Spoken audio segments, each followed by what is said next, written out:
Hello everyone.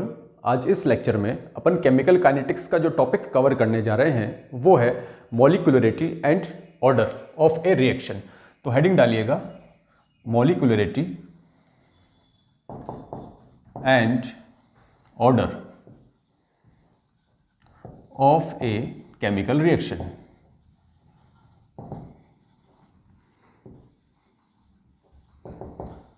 सबसे पहले अपन जानते हैं मॉलिक्यूलरिटी क्या होती है, तो ध्यान से समझिएगा।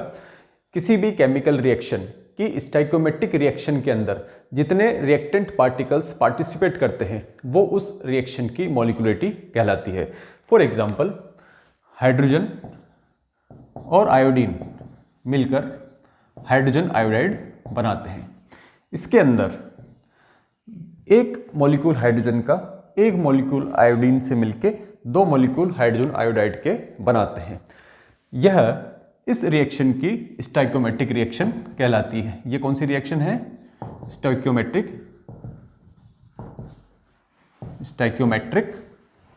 रिएक्शन। अब यहां एक प्रश्न यह उठता है कि यह स्टाइकोमेट्रिक रिएक्शन क्या होती है। क्लियर? इस रिएक्शन को मैं इस तरीके से भी तो लिख सकता था,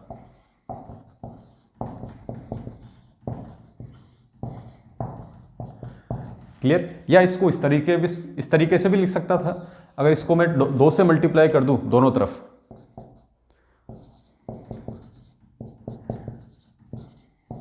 क्लियर, ओके। लेकिन यह दोनों रिएक्शंस स्टाइकोमेट्रिक रिएक्शन नहीं है, not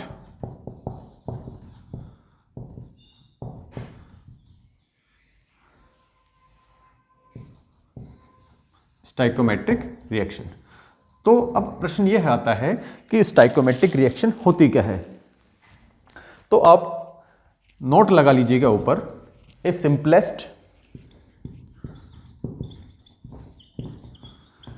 simplest full integral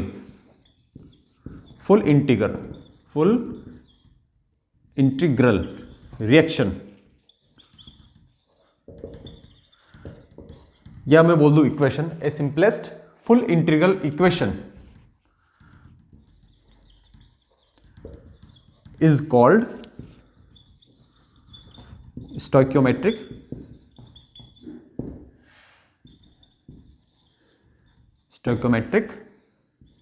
equation. Clear? तो हाइड्रोजन और आयोडीन मिलकर हाइड्रोजन आयोडाइड बनाते हैं। इस इक्वेशन की, इस रिएक्शन की सिंपलेस्ट फुल इंटीग्रल रिएक्शन कौन सी हो गई? This one. इस रिएक्शन को मैं चाहे 2 से डिवाइड करूं या मल्टीप्लाई करूं, उस रिएक्शन की मॉलिक्यूलरिटी पर इसका इफेक्ट नहीं होता है। तो एक पॉइंट लिख लीजिएगा इसके नीचे, molecularity of the reaction, molecularity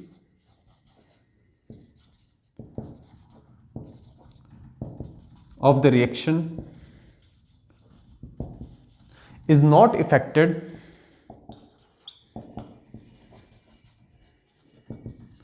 by changing stoichiometric reaction.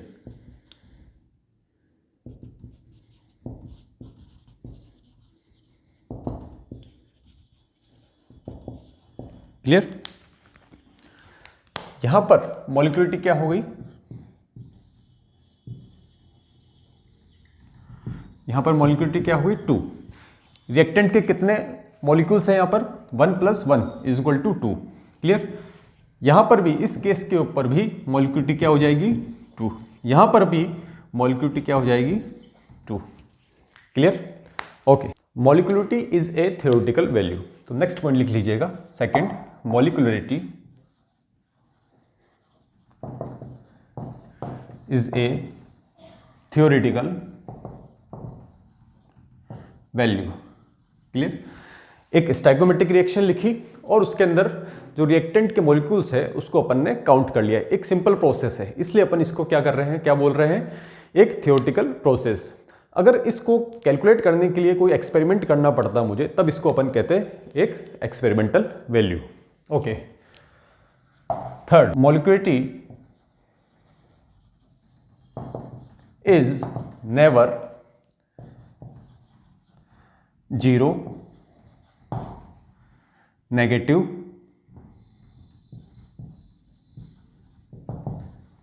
और फ्रैक्शनल।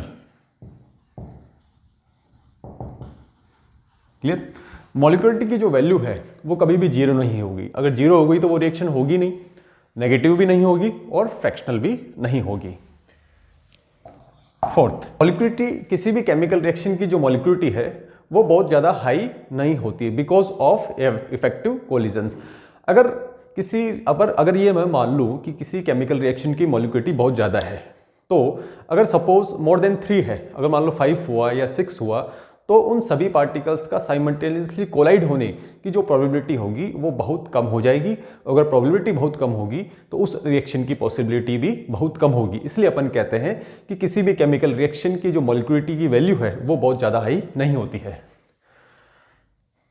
वैल्यू ऑफ मॉलिक्यूलरिटी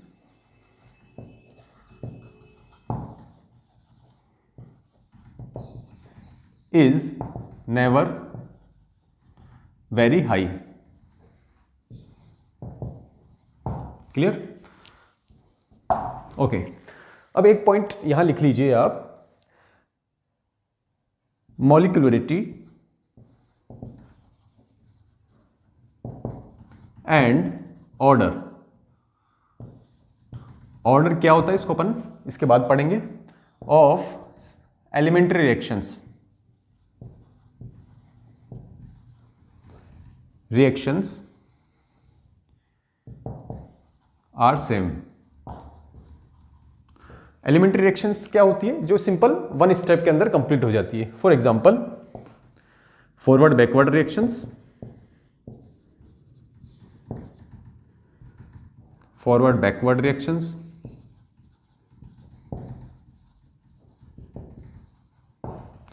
या सिंपल बायोमोलिकुलर रिएक्शंस,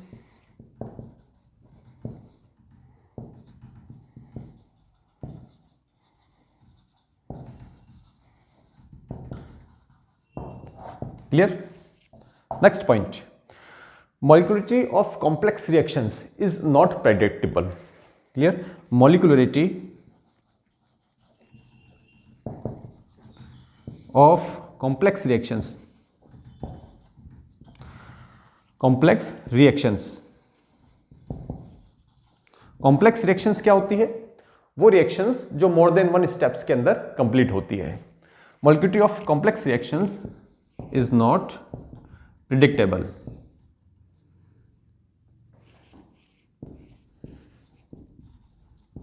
इसको एक उदाहरण से समझिए आप। सपोज हाइड्रोजन पेरोक्साइड है, इसका डिकम्पोज होकर ये बना रहा है H2O प्लस O2। इसको अगर बैलेंस करें अपन तो 4 2 2 जा 4, H2 plus O2 gives you okay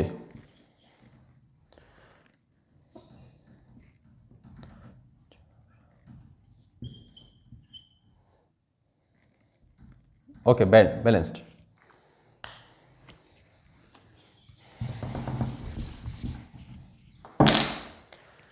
इसको एक सिंपल एग्जांपल से आप समझिए। हाइड्रोजन पेरोक्साइड का decomposition H2O2 gives you H2O plus oxygen. Balance कर लीजिएगा इसको 2 से मल्टीप्लाई कर लें। 2 2 2 4, मतलब यहाँ से 2 से मल्टीप्लाई करेंगे अपन। Now it is balanced. इस केमिकल रिएक्शन की अगर मैकेनिज्म की बात करें, यहाँ पर अपन को पता लग रहा है कि इसकी जो मॉलिक्यूलरिटी है वो कितनी होनी चाहिए, is equal to 2। Clear? But इसकी मॉलिक्यूलरिटी 2 नहीं होती है।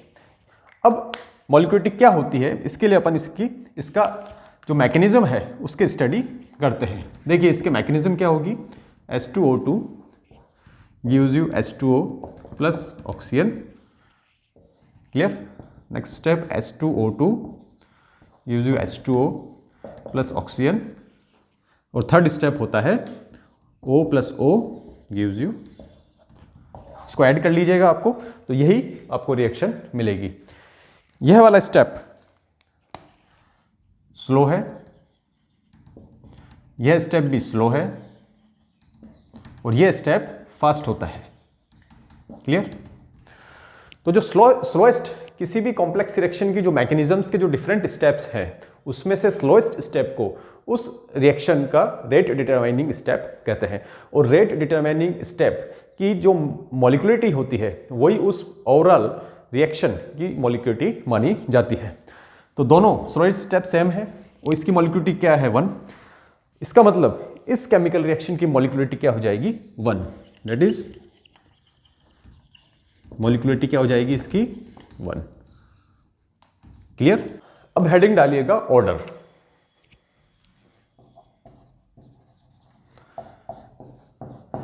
किसी केमिकल रिएक्शन का ऑर्डर क्या होता है इसके लिए, इसको समझने के लिए एक हाइपोथेटिकल रिएक्शन का कंसीडर करते हैं। आइए, A plus B gives you product. Clear. Suppose इस स्टाइकोमेट्रिक प्रोडक्ट को सपोज अपन P लिख लेते हैं। क्लियर। इस स्टाइकोमेट्रिक रिएक्शन के अंदर सपोज A के मॉलिक्यूल्स हैं, मोल्स हैं A, इसके हैं B, क्लियर, और इसके हैं C।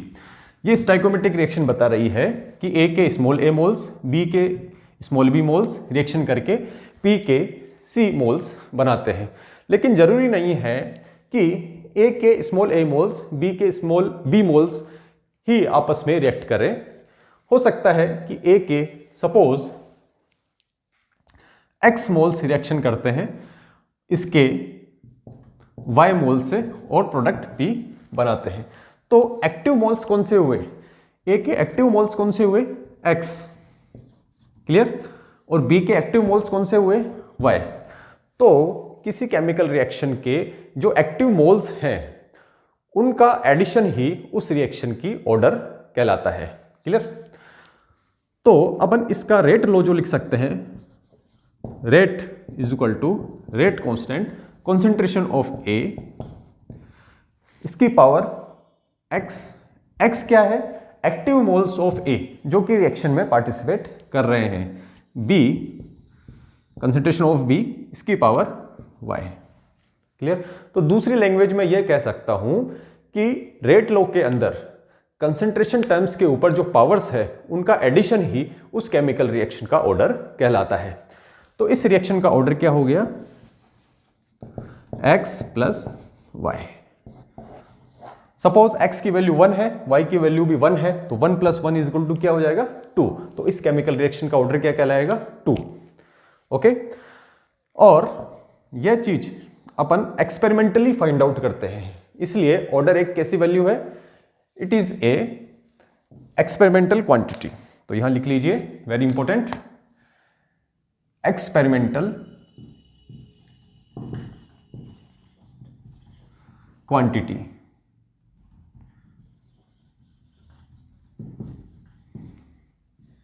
क्लियर। मीन्स मैं ऑर्डर के बारे में क्या लिख सकता हूं? Total number of reactant molecules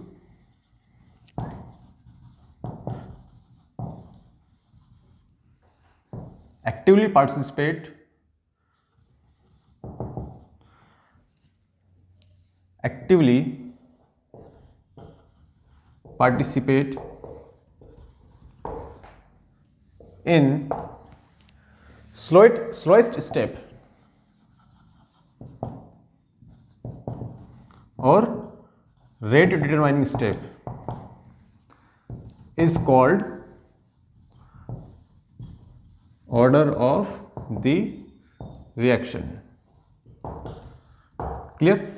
एक बात और जो आपको ध्यान रखनी चाहिए ऑर्डर के बारे में, वो यह है कि जो ऑर्डर की वैल्यू है, इसका जो मान है वो 0 भी हो सकता है, नेगेटिव भी हो सकता है, फ्रैक्शनल वैल्यू भी हो सकता है, या पॉजिटिव भी हो सकता है। तो लिख लीजिए, value of order may be 0, negative, fractional और पॉजिटिव। क्लियर। अब इसके बाद आप हेडिंग डालिएगा pseudo order reactions. Pseudo order reactions. Pseudo order reactions वो रिएक्शंस होती है जिनकी मॉलिक्यूलरिटी और ऑर्डर डिफरेंट होते हैं, क्लियर। लेकिन इसका मतलब यह नहीं है कि जिन रिएक्शंस की मॉलिक्यूलरिटी और ऑर्डर डिफरेंट है वो हमेशा ही स्यूडो ऑर्डर रिएक्शंस होती है, वो सिंपल रिएक्शंस भी हो सकती है। तो अब लिख लीजिए, these reactions have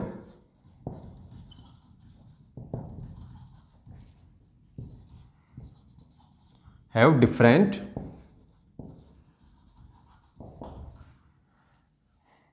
order and molecularity.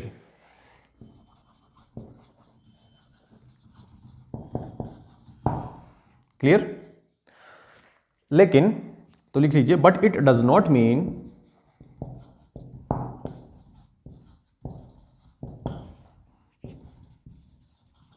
That reactions which have different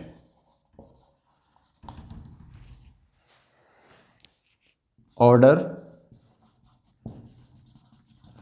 and molecularity are always pseudo order।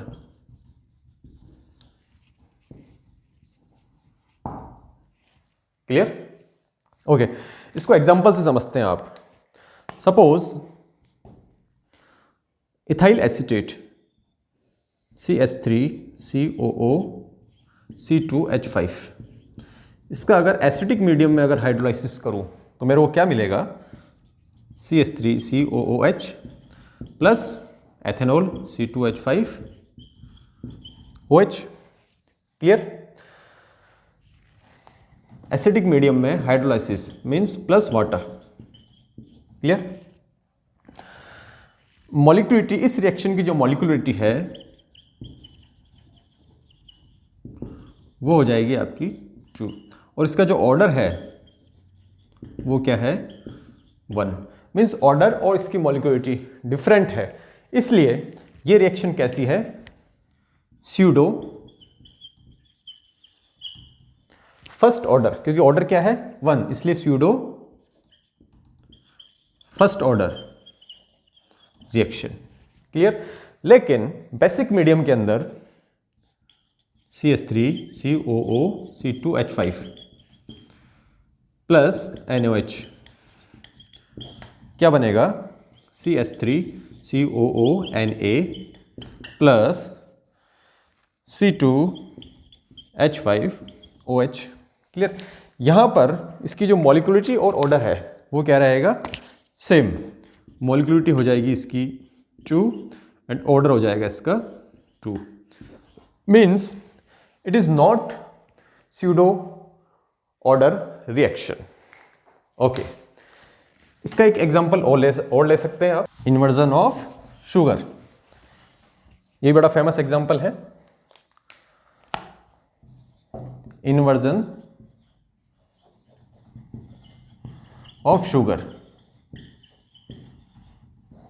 देखिएगा, C12H22O11। क्लियर। करूंगा अगर एसिडिक मीडियम इसका हाइड्रोलाइसिस तो मुझे मिलेगा C6H12O6 प्लस C6H12O6। ये क्या हो जाएगा, सुक्रोज। क्लियर। और ये हो गया आपका glucose and fructose. Clear. Okay, इस रिएक्शन की जो मॉलिक्यूलरिटी है यहां पे मैं ले लेता हूं water plus water. Clear. Acidic medium में इस रिएक्शन की जो मॉलिक्यूलरिटी है वो हो जाएगी 2 और ऑर्डर हो जाएगा इसका 1। Means it is a pseudo first order reaction. तो आई थिंक आपको केमिकल रिएक्शन की मॉलिक्यूलरिटी और ऑर्डर के बारे में डिटेल में समझ में आ गया होगा। Thank you.